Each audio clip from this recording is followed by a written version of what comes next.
Hello friends, स्वागत है आपका अपने यूट्यूब चैनल टारगेट परीक्षा में।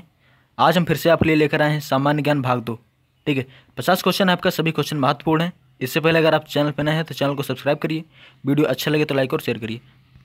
पहला क्वेश्चन देखिए, शून्य में स्वतंत्र रूप से गिरने वाली वस्तुओं का त्वरण क्या होता है?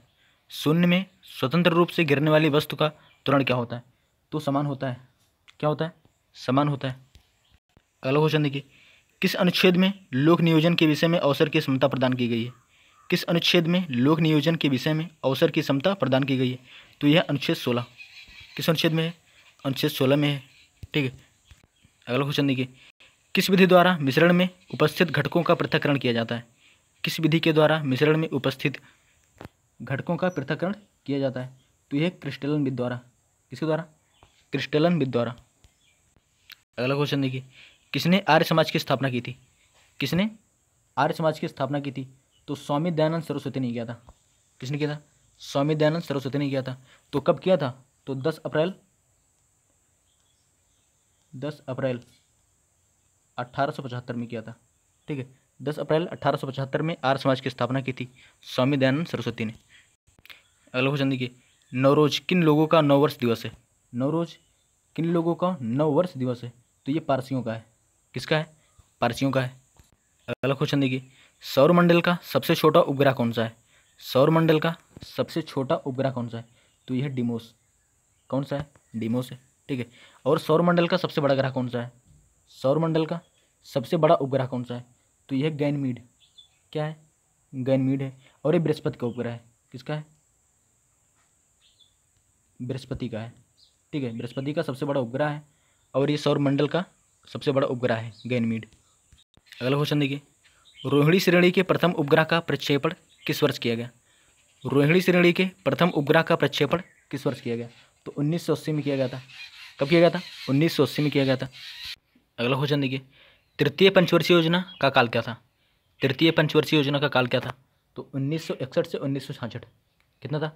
1961 से 1966 था। ठीक है, और जो प्रथम है, प्रथम पंचवर्षीय योजना, तो 1951 में चला था।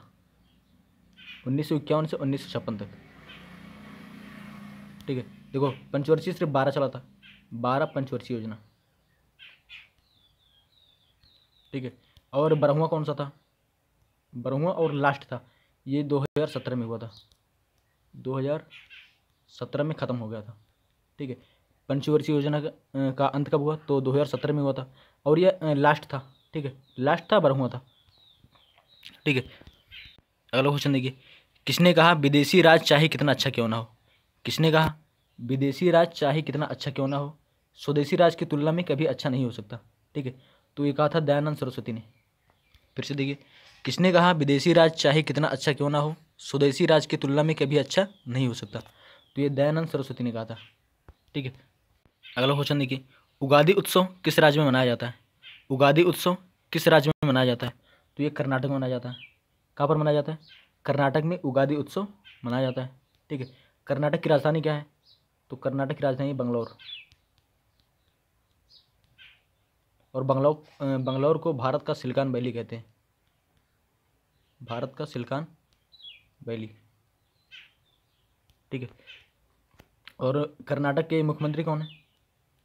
तो ये हैं BS येदियुरप्पा। ठीक है, BS येदियुरप्पा है कर्नाटक के मुख्यमंत्री। और कर्नाटक के राज्यपाल कौन है? तो ये हैं वाजुभाई वाला। कौन है? वाजुभाई वाला। ठीक है, कर्नाटक में 30 जिले हैं। कर्नाटक में कितनी जिले हैं? तो कर्नाटक में 30 जिले हैं। ठीक है, और कर्नाटक में नेशनल पार्क देखिए, तो यह बांदीपुर नेशनल पार्क, बांदीपुर राष्ट्रीय उद्यान। ठीक है, नागरहोल, नागरहोल। ठीक है, और है बनरगट्टा, बनरगट्टा, और है आंसी। ठीक है, बांदीपुर, नागरहोल, बनरगट्टा, आंसी, ये नेशनल पार्क है कर्नाटक में। ठीक है, अगला क्वेश्चन देखिए, क्रोमोसोम की संरचना में कौन कौन भाग लेते हैं? क्रोमोसोम की संरचना में कौन कौन भाग लेते हैं? तो DNA और प्रोटीन लेता है भाग। कौन लेता है? DNA और प्रोटीन क्रोमोसोम की संरचना में भाग लेते हैं। अगला क्वेश्चन देखिए, अनुच्छेद 17 किस विषय से संबंधित है? अनुच्छेद 17 किस विषय से संबंधित है? तो संबंधित है अस्पृश्यता का अंत। किससे संबंधित है? अस्पृश्यता का अंत है। ठीक है, 1917 में। अगला क्वेश्चन देखिए, 1 किलोग्राम भार के बराबर कितना न्यूटन होता है? 1 किलोग्राम भार के बराबर कितना न्यूटन होता है? तो 9.8 न्यूटन होता है। कितना होता है? 1 किलो भार के बराबर 9.8 न्यूटन होता है। ठीक है, आगे देखिए, उत्तर वैदिक काल के मृद भांडों में किस प्रकार के मृद भांड सर्वोपरि वैशिष्ट सूचक हैं? उत्तर वैदिक काल के मृद भांडों में किस प्रकार के मृद भांड सर्वोपरि वैशिष्ट सूचक हैं? तो यह चित्रित धूसर मृद भांड। कौन से? चित्रित धूसर मृद भांड है। ठीक है, ये उत्तर काल के मृद भांडों में सर्वोपरि वैशिष्ट सूचक हैं। ठीक है, अगला क्वेश्चन देखिए, मुक्तेश्वर मंदिर कहाँ स्थित है? मुक्तेश्वर मंदिर कहाँ स्थित है? तो ये भुवनेश्वर में। कहाँ पर है? भुवनेश्वर में। और भुवनेश्वर ये है उड़ीसा की राजधानी। उड़ीसा की राजधानी है। ठीक है, उड़ीसा की राजधानी है भुवनेश्वर। और उड़ीसा के मुख्यमंत्री कौन है? उड़ीसा के मुख्यमंत्री कौन है? तो यह नवीन पटनायक। उड़ीसा के राज्यपाल कौन है? तो यह गणेशी लाल। गणेशी लाल। ठीक है, और देखो ये भुवनेश्वर में, भुवनेश्वर है उड़ीसा में। ठीक है, और उड़ीसा में मंदिर देखिए कितने हैं। मंदिर है एक मुक्तेश्वर मंदिर, और दूसरा मंदिर कौन सा है? तो यह कोणार्क का सूर्य मंदिर। कोणार्क का सूर्य मंदिर है उड़ीसा में। ठीक है, और है लिंगराज का मंदिर। लिंगराज मंदिर। ठीक है, उड़ीसा में 30 जिले हैं। कितने जिले हैं? 30 जिले हैं उड़ीसा में। ठीक है, देखो उड़ीसा की राजकीय नदी कौन सी है? तो यह है महानदी। ठीक है, महानदी यह देश की 6वीं सबसे बड़ी नदी है। महानदी यह देश की 6वीं सबसे बड़ी नदी है तथा उड़ीसा राज्य की प्रमुख नदी है। उड़ीसा राज्य की प्रमुख नदी है। ठीक है, इस राज्य का उद्गम अमरकंटक से, अमरकंटक से निकलता है, मध्य प्रदेश के अमरकंटक से। ठीक है, महानदी का उद्गम कहाँ होता है? तो मध्य प्रदेश के अमरकंटक से निकलती है, जो बस्तर के पठारों और छत्तीसगढ़ से होते हुए उड़ीसा में पहुँचती है। ठीक है, बस आपको इतना याद रखना है कि उड़ीसा महानदी जो है ये मध्य प्रदेश के अमरकंटक से निकलती है। ठीक है, और महानदी जो है ये उड़ीसा की राजकीय नदी है। अगला क्वेश्चन देखिए, पृथ्वी का भूमध्य रेखीय व्यास कितना है? पृथ्वी का भूमध्य रेखीय व्यास कितना है? तो ये 12,756। कितना है? 12,756 किलोमीटर है। अगला क्वेश्चन देखिए, मेडोना किसकी चित्रकृति है? मेडोना किसकी चित्रकृति है? तो ये रॉफेल की है। रॉफेल निवासी इटली। ठीक है, रॉफेल कहाँ का रहने वाला है? तो इटली का रहने वाला है। रॉफेल की कृत कौन सी है? तो है मेडोना। इटली की राजधानी क्या है? इटली की राजधानी है रोम। ठीक है, आगे देखिए, भारत के किस पंचवर्षीय योजना में राष्ट्रीय आय की वृद्धि दर न्यूनतम रही? भारत के किस पंचवर्षीय योजना में राष्ट्रीय आय की वृद्धि दर न्यूनतम रही? तो सबसे न्यूनतम रहा था तृतीय पंचवर्षीय योजना में। किसमें था? तृतीय पंचवर्षीय योजना में। अगला क्वेश्चन देखिए, ऋग्वेद में किस अपराध का सबसे अधिक उल्लेख किया गया है? ऋग्वेद में किस अपराध का सबसे अधिक उल्लेख किया गया है? तो पशुओं की चोरी। क्या है? पशुओं की चोरी का सबसे ज़्यादा उल्लेख किया गया है ऋग्वेद में। ठीक है, देखो ऋग्वेद में 10 मंडल हैं। कितने मंडल हैं? 10 मंडल हैं और 8 अष्टक हैं। 10 मंडल, 8 अष्टक, 1028 सूक्त हैं। 1028 सूक्त हैं। ठीक है, ऋग्वेद में 10 मंडल, 8 अष्टक, 1028 सूक्त हैं। और मंत्र कितने हैं? तो मंत्र 10,600 हैं। 10,600 मंत्र हैं। ठीक है, अगला क्वेश्चन देखिए, साइलेंट वैली किस राज्य में है? साइलेंट वैली किस राज्य में है? तो साइलेंट वैली है केरल में। कहाँ पर है? केरल में। केरल की राजधानी क्या है? केरल की राजधानी क्या है? तो केरल की राजधानी तिरुवनंतपुरम। क्या है? तिरुवनंतपुरम है। ठीक है, केरल के मुख्यमंत्री कौन है? तो केरल के मुख्यमंत्री हैं पिनराई विजयन।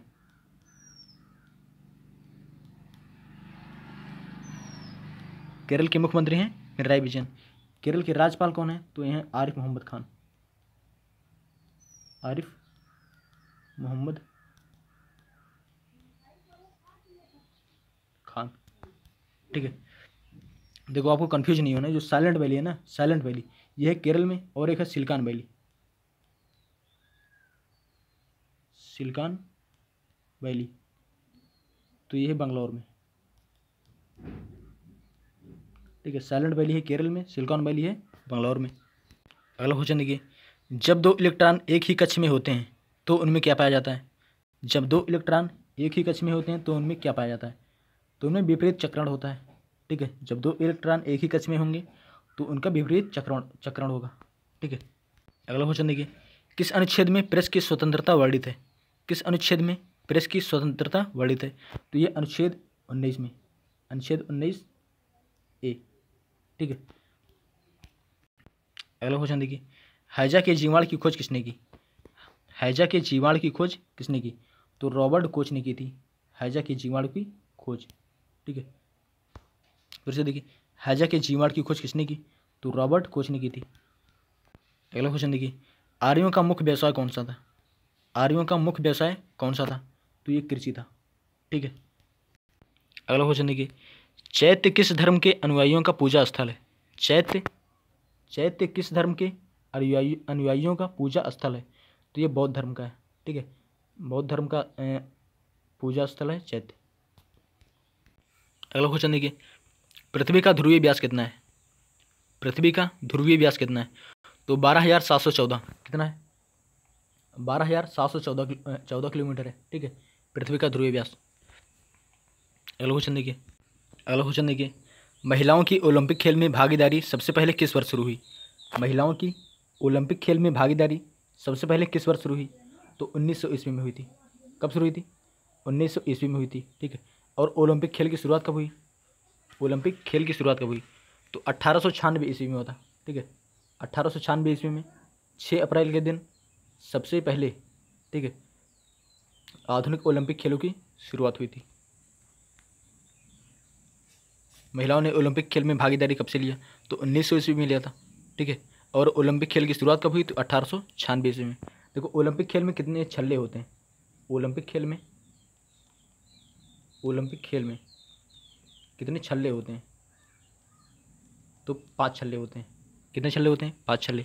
कौन कौन से हैं? देखो ओलंपिक खेल में 5 छल्ले होते हैं। नीला हो गया, ठीक है, नीला पीला काला और हरा लाल। ठीक है, नीला पीला काला हरा लाल। ठीक है, 5 रंग के छल्ले होते हैं। एग्जाम में क्वेश्चन आता कौन इनमें से कौन सा नहीं है? तो एक रंग रहेगा सफ़ेद या फिर कोई रहेगा, तो आपको याद रखना है कि नीला पीला काला हरा सफ़ेद, सॉरी हरा लाल। ठीक है, 5 छल्ले होते हैं। अगला क्वेश्चन देखिए, योजना अवकाश के कारण कौन सी पंचवर्षीय योजना की देर से प्रारंभ हुई? योजना अवकाश के कारण कौन सी पंचवर्षीय योजना की देर से प्रारंभ हुई? तो ये थी चतुर्थ पंचवर्षीय योजना। कौन सी थी? चतुर्थ पंचवर्षीय योजना। ठीक है, इसकी शुरुआत हुई थी 1 अप्रैल 1969 से 31 मार्च 1974 तक। ठीक है, बस आपको इतना याद रखना है, 1969 से 1974 तक। ठीक है, चतुर्थ पंचवर्षीय योजना की शुरुआत हुई थी। अगला क्वेश्चन देखिए, पुलकेशिन द्वितीय ने हर्षवर्धन को पराजित कर कौन सी उपाधि धारण की? पुलकेशिन द्वितीय ने हर्षवर्धन को पराजित करके कौन सी उपाधि धारण की? तो ये परमेश्वर की उपाधि धारण की थी। ठीक है, परमेश्वर की उपाधि धारण की थी। अगला क्वेश्चन देखिए, बौद्धों का ताबो मठ किस राज्य में है? बौद्धों का तांबो मठ किस राज्य में है? तो ये हिमाचल प्रदेश में है। ठीक है, बौद्धों का ताबो मठ किस राज्य में है? तो ये हिमाचल प्रदेश में है। हिमाचल प्रदेश की कैपिटल क्या है? तो हिमाचल प्रदेश की कैपिटल है शिमला। क्या है? शिमला है। हिमाचल प्रदेश के मुख्यमंत्री कौन है? तो ये हैं जयराम ठाकुर। जयराम ठाकुर। हिमाचल प्रदेश के राज्यपाल कौन है? तो ये बंडारू दत्तात्रेय। बंडारू दत्तात्रेय।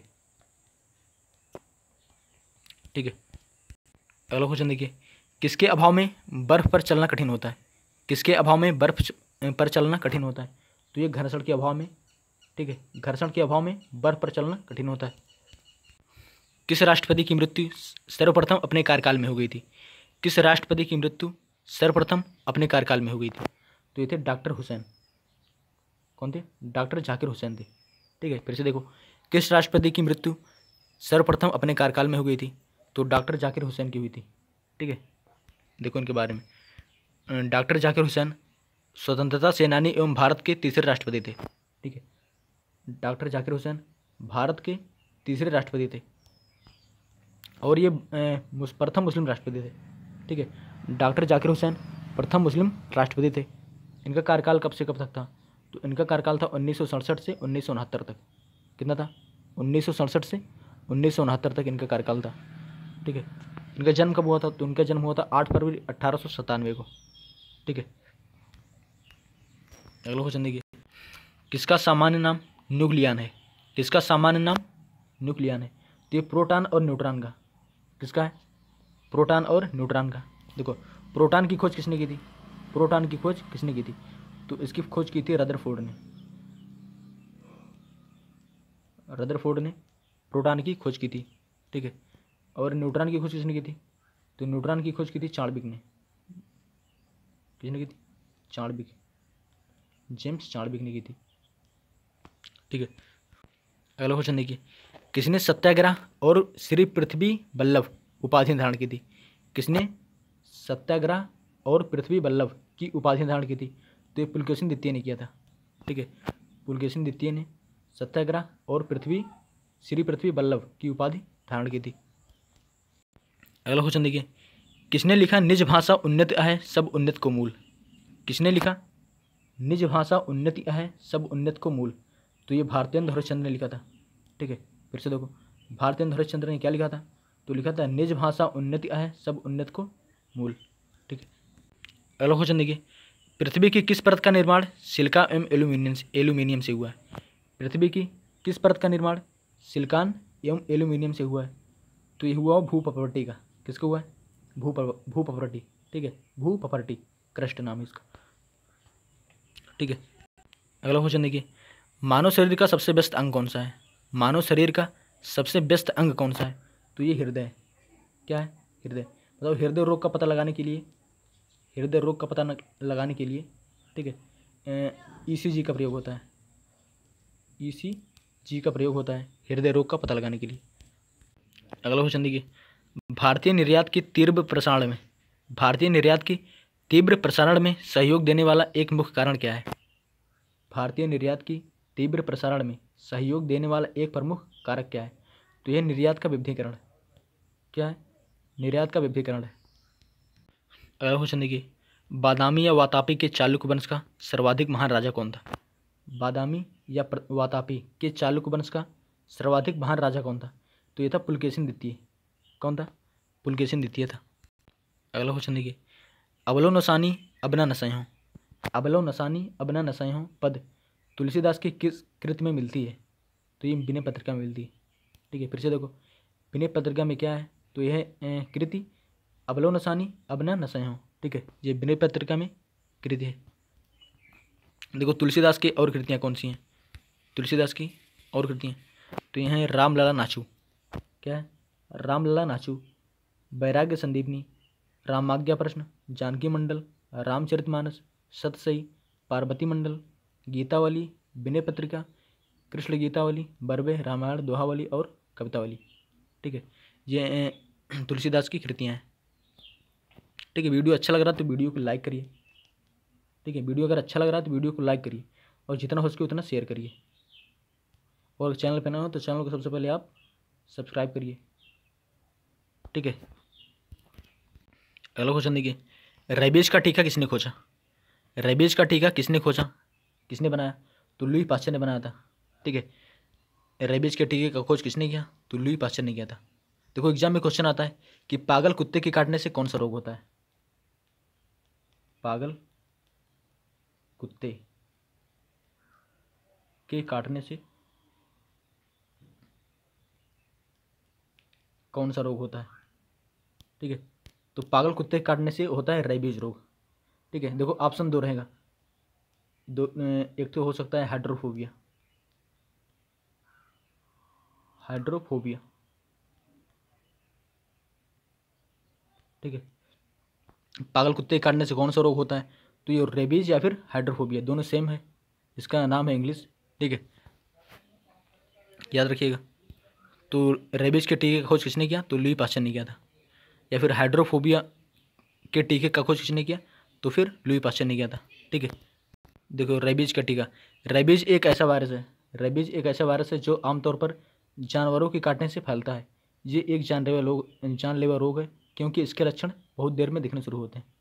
ठीक है, अगला क्वेश्चन देखिए, सबसे कम उम्र में राष्ट्रपति पद को सुशोभित करने वाले व्यक्ति कौन थे? सबसे कम उम्र में राष्ट्रपति पद सुशोभित करने वाले व्यक्ति कौन थे? तो ये थे नीलम संजीव रेड्डी। कौन थे? नीलम संजीव रेड्डी थे। ठीक है, और ये जो है निर्विरोध चुनाव हुआ था इनका। ठीक है, निर्विरोध चुने गए थे। एग्जाम में क्वेश्चन आता है कौन से राष्ट्रपति निर्विरोध चुने गए थे? तो ये थे नीलम संजीव रेड्डी। अगला क्वेश्चन देखिए, 1665 ईस्वी में 1665 ईस्वी में पुरंदर की संधि किनके मध्य हुई थी? 1665 ईस्वी में पुरंदर की संधि किसके मध्य हुई थी? तो ये हुई थी जयसिंह और शिवाजी के मध्य। किसके मध्य हुई थी? जयसिंह और शिवाजी के मध्य हुई थी पुरंदर की संधि। और कब हुई थी? तो 1665 में। ठीक है, फिर से देखिए, पुरंदर की संधि किसके बीच हुई? तो ये हुई जयसिंह और शिवाजी के मध्य। कब हुई? तो 1665 में। अगला क्वेश्चन देखिए, सम्राट अकबर द्वारा किसको जरी कलम की उपाधि से अलंकृत किया गया? सम्राट अकबर द्वारा किसको जरी कलम की उपाधि से अलंकृत किया गया? तो मोहम्मद हुसैन को। किसको किए थे? अकबर ने मोहम्मद हुसैन को जरी कलम की उपाधि से अलंकृत किए थे। अगला क्वेश्चन देखिए, मजहब नहीं सिखाता आपस में बैर रखना। मजहब नहीं सिखाता आपस में बैर रखना, यह पंक्ति किसकी रचना है? तो यह मोहम्मद इकबाल की। किसकी? मोहम्मद इकबाल की। अगला क्वेश्चन देखिए, पृथ्वी की किस परत को सियाल परत भी कहते हैं? पृथ्वी की किस परत को सियाल परत भी कहते हैं? तो ये कहते हैं भूपर्पटी को। किसको कहते हैं? भूपर्पटी को कहते हैं। ठीक है, सियाल कहते हैं। अगला क्वेश्चन देखिए, कौन सहायक संधि को स्वीकार करने वाला प्रथम भारतीय राजा था? कौन सहायक संधि को स्वीकार करने वाला प्रथम भारतीय राजा था? तो ये था हैदराबाद का निजाम। कौन था? हैदराबाद का निजाम था सहायक संधि को स्वीकार करने वाला प्रथम भारतीय राजा था। ठीक है, अगला क्वेश्चन देखिए, भारतीय विदेश व्यापार संस्थान कहाँ स्थित है? भारतीय विदेश व्यापार संस्थान कहाँ स्थित है? तो यह नई दिल्ली में। कहाँ पर है? नई दिल्ली में। नई दिल्ली में 11 जिले हैं। 11 जिले। ठीक है, और नई दिल्ली, नई दिल्ली के मुख्यमंत्री कौन है? तो यह अरविंद केजरीवाल। अरविंद केजरीवाल। ठीक है, नई दिल्ली के राज्यपाल कौन है? तो यह अनिल बैजल। सॉरी, ये उपराज्यपाल है। ठीक है, नई दिल्ली के उपराज्यपाल कौन है? तो यह अनिल बैजल। ठीक है, अगला क्वेश्चन देखिए, किसको सीरी कलम की उपाधि से नवाजा गया था? किसको सीरी कलम की उपाधि से नवाजा गया था? तो इसको नवाजा गया था अब्दुल समद को। किसको? अब्दुल समद को। फिर से देखो, किसको सीरी कलम की उपाधि से नवाजा गया था? तो ये अब्दुल समद को। किसको? अब्दुल समद को। लास्ट क्वेश्चन देखिए, वंदना के इन स्वरों में एक स्वर मेरा मिला लो। वंदना के इस स्वर में एक स्वर मेरा मिला लो, यह काव्य पंक्ति किस कवि द्वारा रचित है? तो यह रचित है सोहनलाल द्विवेदी द्वारा। किसके द्वारा?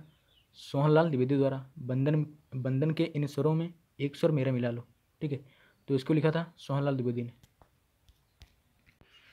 50 क्वेश्चन आपका पूरा हुआ। वीडियो अच्छा लगा हो तो वीडियो को लाइक करिए। ठीक है, जितना हो सके उतना शेयर करिए, और अगर चैनल पर नए हो तो चैनल को सब्सक्राइब करिए। मिलते हैं अगले वीडियो में। धन्यवाद।